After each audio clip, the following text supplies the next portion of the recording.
or not, I'm just very thankful to have been acknowledged and nominated for my category. Pero I guess you have nomination, ano, di ba? International. International? Oo. I do? Hindi, parang narinig namin pupunta ka yata ng... Oh, Puti, my other movie from Cine Filipino Film Festival is going to Brussels for the 32nd Brussels Film Festival. Okay. Which sa April, sinusubukan pa namin maayos yung schedule ko para makasama kami ng manager ko. But at the moment, kailangan pang ayusin talaga kasi I'm also doing another movie in April. Wow. So I have to make sure na planchado ang schedule. So dito nominated ka sa Transit?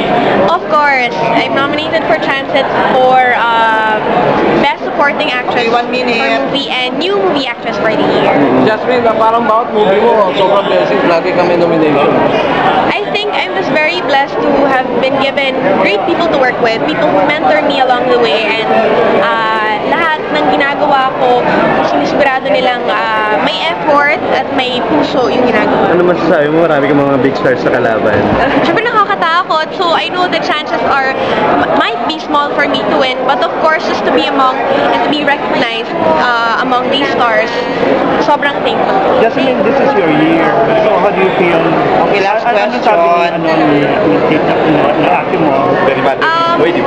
Well, we both have our own careers, and I'm very thankful that you know, she has helped me boost it para ma-advance ako at such an early stage. But also, Last question. kami din ni Mama Betch ay sobrang pinaghirapan namin bawat proyekto. So, pareho kaming masaya para sa isa't isa. Walang sisterly competition.